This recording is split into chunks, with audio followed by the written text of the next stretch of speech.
Okay. All right. So the GREAT program, it stands for Gang Resistance Education and Training. And if you ever grew up and had to go through the DARE program, this is the same thing, but instead of teaching you not to do drugs, this is teaching you not to join gangs. So much like the DARE program, this is delivered by law enforcement officers in the school setting. So usually it's delivered to middle school students, but depending on the jurisdiction that they're in and the gang issues that they're having, they can start giving this program to elementary school students as well. So the original program was developed by Phoenix area law enforcement in 1991 and was quickly adopted by agencies throughout the US. So it's kind of randomly dispersed. Really, it just depends on if a jurisdiction has a gang problem. Usually when I teach this class, I usually have maybe 1 or 2 students from both of my sections that have experienced the GREAT program. But by and large, this is not as common as the DARE program. Because like I said, you have to be from a city that has a significant gang problem for law enforcement to implement this in your school. So the original curriculum consisted of 9 lecture-based lessons taught primarily to middle school students. Unfortunately, in 2001, the national evaluation of the GREAT program found no differences between the students that went through the GREAT program and a matched comparison group of students that did not for the key behavioral outcomes of gang membership and criminal delinquency. So based in part on those findings, the program underwent a critical review and resulted in substantial program modifications. So now it has 19 lessons instead of 9. So they added 4 more lessons. And they're aimed at teaching youth the life skills, things like communication, refusal skills, conflict resolution, and anger management techniques. All of these things are empirically validated to prevent involvement in gangs and delinquency. So the GREAT program has 2 overarching goals, the first of which is to help youth avoid gang membership, gang violence, or any sort of criminal behavior. But secondly, this program is trying to help the youth develop a positive relationship with law enforcement. So remember, as I was saying earlier in the week, a lot of the gang units have had some serious social consequences for the neighborhoods in which they're enforcing. The people there don't trust the police. They don't like the police. They do not have a positive relationship with the police. So what they're hoping to do is to teach these kids to develop a positive relationship with law enforcement so that every experience they have with law enforcement isn't a negative one. So the new program with the extra 4 lessons was implemented in 2003, and in 2006, the University of Missouri in St. Louis got federal funding necessary to do a 6-year evaluation of the new program. So that evaluation was a little bit better than the first one. So they did a cross-sectional and a longitudinal evaluation. So a cross-sectional evaluation is just kind of a snapshot in time. A longitudinal evaluation is following these kids over time to see how the program helps them or doesn't help them over the long run. So unfortunately, there was not a significant reduction in gang membership. There were lower rates of gang membership amongst the students that were in the GREAT program, but the number was so small it didn't hit statistical significance. So just as a reminder, if the change is not large enough that the researchers don't feel confident saying that other people that implement this program are going to see the same thing, that's what we refer to as not statistically significant. So the change has to be, or the difference has to be large enough that the researchers feel confident in saying, if you implement this program, you're likely to see the same results. So even though this evaluation showed that the students going through GREAT had lower rates of gang membership, the effect wasn't large enough for them to say, you'll probably see this elsewhere. So 4 years after the students went through the GREAT program, in comparison to the students that did not go through the GREAT program, what they found was that the students had more positive attitudes towards the police, the great students did, fewer positive attitudes about gangs. They were using their refusal skills that they learned in the GREAT program more. They were more easily able to resist peer pressure. Again, like I said, lower rates of gang membership, but it wasn't significant, and lower rates of self-reported delinquency. So it seemed that the overhaul of the curriculum was a little bit helpful, but not entirely helpful completely. But that second goal of helping them develop more positive attitudes towards the police, that did seem to be able to be helpful here. So that's one program aimed at the prevention of gangs, or joining gangs for the youth. The other program that we're going to talk about is Cure Violence.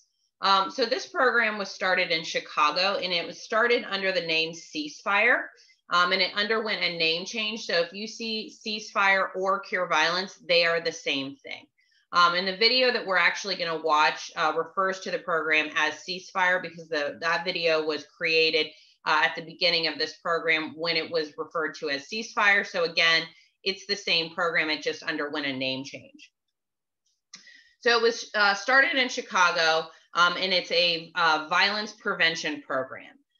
So the program is focused on affecting the risky activities of a number of small, carefully selected members of the community, those at high risk of being shot or at the high risk of being a shooter themselves. So this is one of the things that researchers recommend.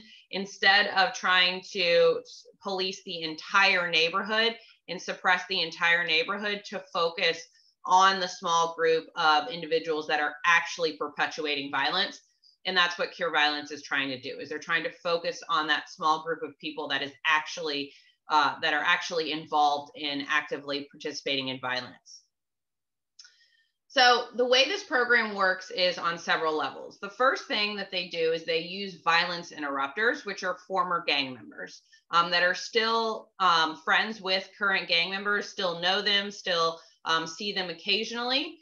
And what the violence interrupters do is anytime there's a shooting, they send someone to either side to talk to the people that either did the shooting and the ones that are considering retaliating with the shooting, and try to mediate the conflict and try to get them to stand down.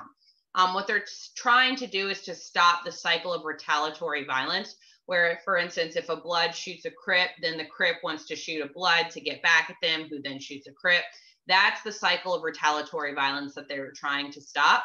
So the violence interrupters, they do what they consider to be intercepting whispers. And they will go out on the streets and find the people that, like I said, either just did the shooting or are at a high likelihood of being shot or shooting someone else. And they're trying to mediate the conflict and trying to get both sides to stand down.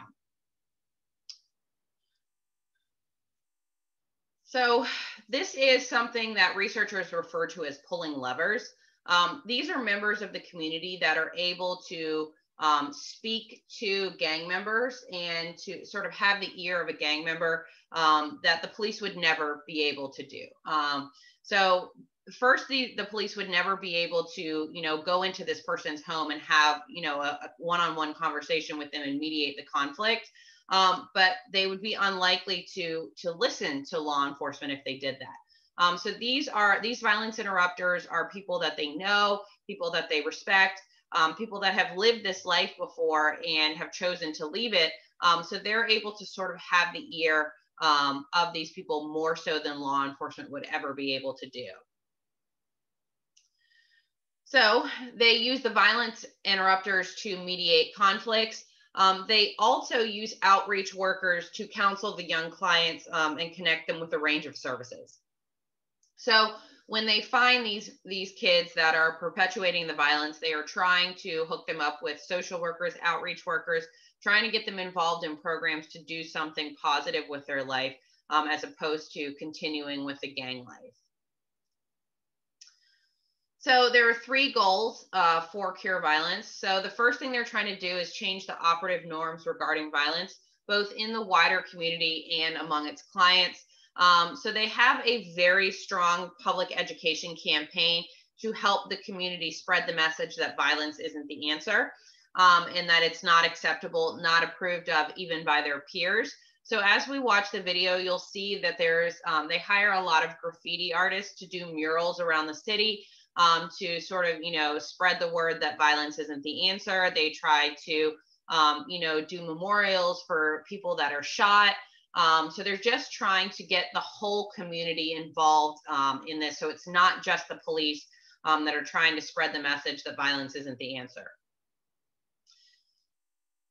The other goal is to provide on-the-spot alternatives to violence. They're doing that through the violence interrupters and the outreach workers. They're trying to mediate the conflicts and use the outreach workers to get access to programs for these people instead of just perpetuating the cycle of violence. And they're hoping to strengthen the community through doing all of these things. All right, let's watch the video on Cure Violence.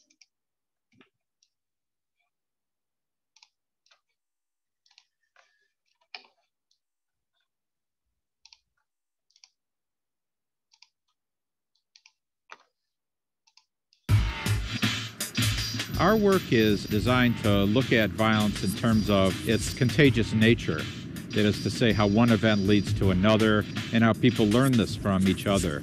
When I met Dr. Gary Sluckin in 1999, he started talking to me about how violence is an epidemic and it should be treated as a public health issue. And those were kind of foreign words to me back then because I had never heard anybody talk about violence in that type of manner. The way the Ceasefire Chicago model works is by recruiting and training a new cadre of workers called violence interrupters. I was a former gang leader. I came home almost 10 years ago, and I decided to be a part of the solution and not the problem. In order to prevent a homicide or a shooting, you have to have the ability to intercept whispers. We work on the community level by hiring street people, people that have a background from the street life, and they become professionally trained, credible messengers that can get out there and make sense of the madness on ground zero. When we talk to the young guys, we try to let them know that you don't have to be 40 to get it. You can get it while you're 18, 19. It's sad when you know in your heart the only thing that can come out of this is death or prison. So, they consider us to be credible messengers because we've been there, done that, and we try to pass that along to them. About a year and a half ago here in the city of Chicago, a 14-year-old kid was shot and paralyzed on Chicago Avenue in the Austin community on the far west side of Chicago. He was shot while coming out of a grocery store on his way to school. Ceasefire received a call on that first day. T.O. Hardeman talked to one side, I talked to the other side. We tried to get them to stand down. Now you have to remember, it's a 35-year historical differences between these two gangs. We mediated the conflict and we got both sides to stand down. We got them to agree, you stay on your side of the street, we stay on our side of the street. And that's about where it is right now. No one's been shot since then. Carl Bell has what you call street credibility. Carl Bell has the understanding that violence is not going to get you anywhere. He lost two brothers because they were shot and killed while he was incarcerated here in the state of Illinois. So he was able to share his personal testimony with these guys, and he made a breakthrough. When you stop a situation where you have two opposing gangs not willing to bend, and there's no telling how many lives were saved, but to just get the guys to stop and to stop shooting is a feeling of fulfillment, one that you can't describe. We work directly with the community to change the norms, if norms are violent in this neighborhood.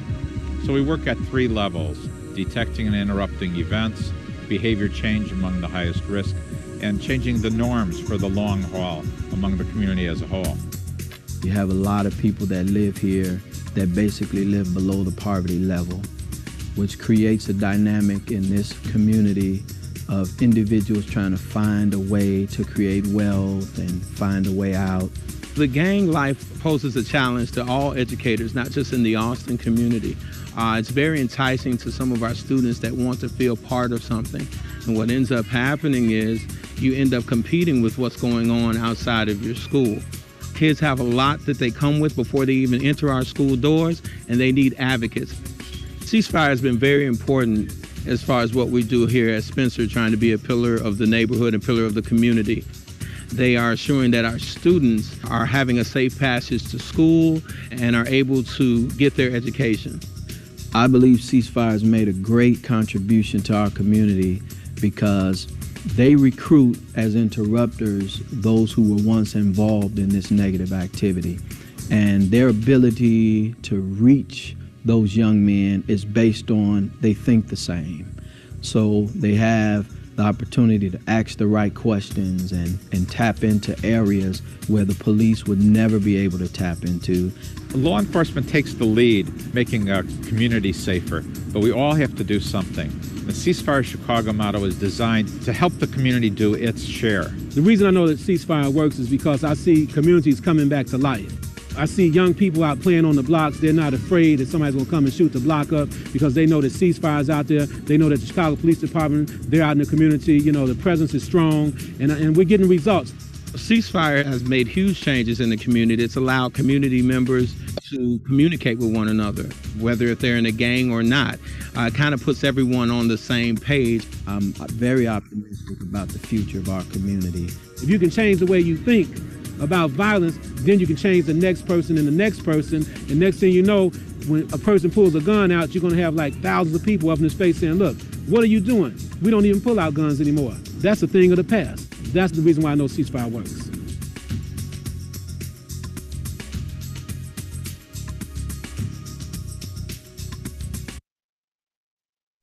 All right, let me pull the lecture back up.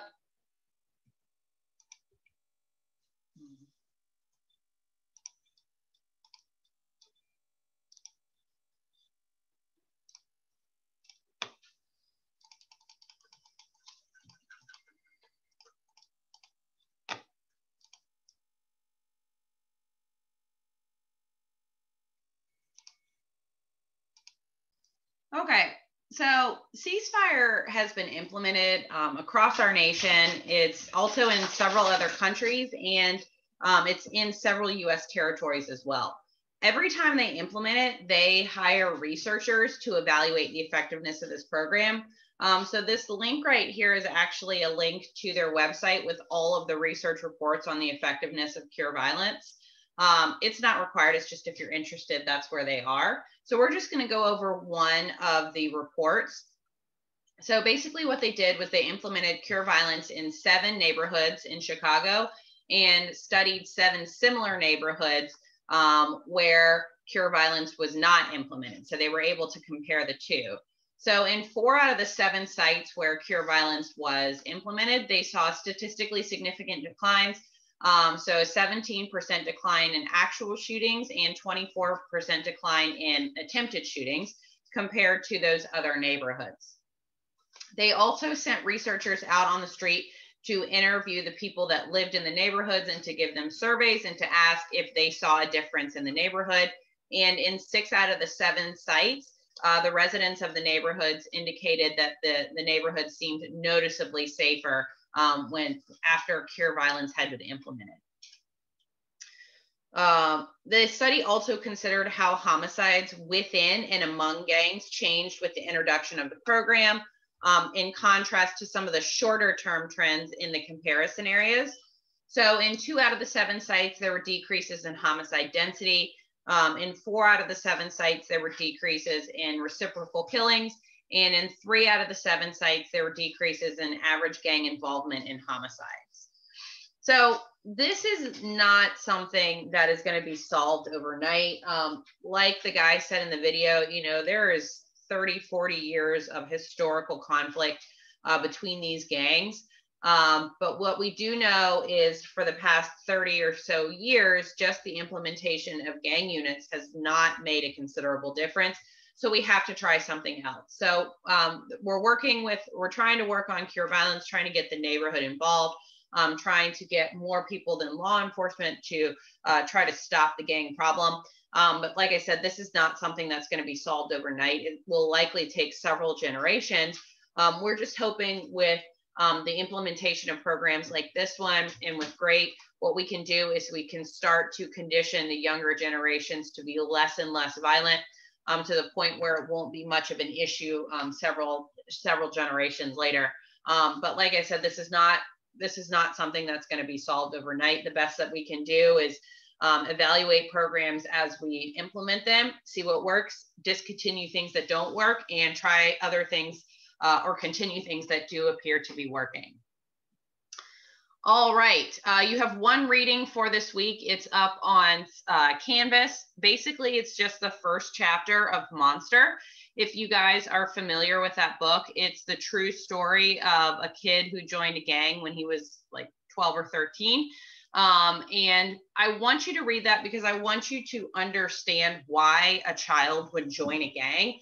A lot of people in college don't have the experience that these kids have, so they just have a lot of trouble putting themselves in their shoes, and they don't understand why someone would join a gang. So I think it's really important to understand why someone from this neighborhood, from these neighborhoods, would join a gang, because understanding the experience that these kids go through can only help us to understand how to make this, to reduce the gang problem. So it's pretty light reading. It's not empirical. It's just a book. It's a true story. And it's just the first chapter. And like I said, we're going to be taking our quiz starting at 10 o'clock today, with the exception of the 4 people that I mentioned. So let's see, that was Ethan, Mackenzie, John, Rourke, Christopher, and Ashley. You 4 do not take your quiz. Everybody else take your quiz, and you 4 will take your quiz on Monday playing Jeopardy. All right. Do we have any questions before we call it a day? Okay, if there's nothing else, I'll see everyone on Monday.